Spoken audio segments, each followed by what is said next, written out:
आपल्या सगळ्यांना माहिती आहे की महाराष्ट्राला प्रधानमंत्री आवास योजनेचं देशातलं सगळ्यात मोठं उद्दिष्ट मिळालं होतं. जवळजवळ 30 लाख घराचं उद्दिष्ट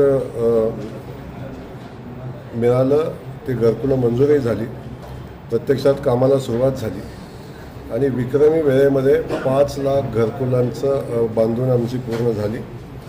त्या घरकुलांच्या हस्तांतरणाचा विषय, त्यासोबत महाराष्ट्राच्या प्रधानमंत्री आवास योजनेसाठी 10,000 कोटी रुपयांचा हप्ता महाराष्ट्राला देण्यासंदर्भात माननीय केंद्रीय मंत्री शिवराज सिंह चौहान साहेब सातारमध्ये येत आहेत आणि 2 कार्यक्रम आहेत त्यामध्ये की 10,000 कोटीच्या हप्त्याचं वितरण आणि 5 लाख घरांचं लोकार्पण सोहळा. अशा पद्धतीचा कार्यक्रम आपण या ठिकाणी करतो आणि त्यासाठी राज्याचे मुख्यमंत्री आदरणीय देवेंद्र फडणवीस साहेब, केंद्रीय मंत्री सन्माननीय शिवराजसिंह चौहान साहेब सातारमध्ये येत आहेत.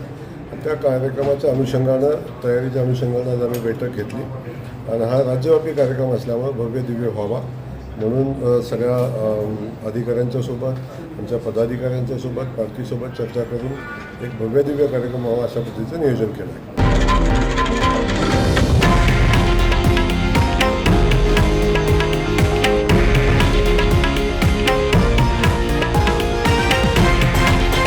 हे आहे देशातील नंबर 1 न्यूज नेटवर्क आणि आपण पाहत आहात TV9 मराठी, एकमेव.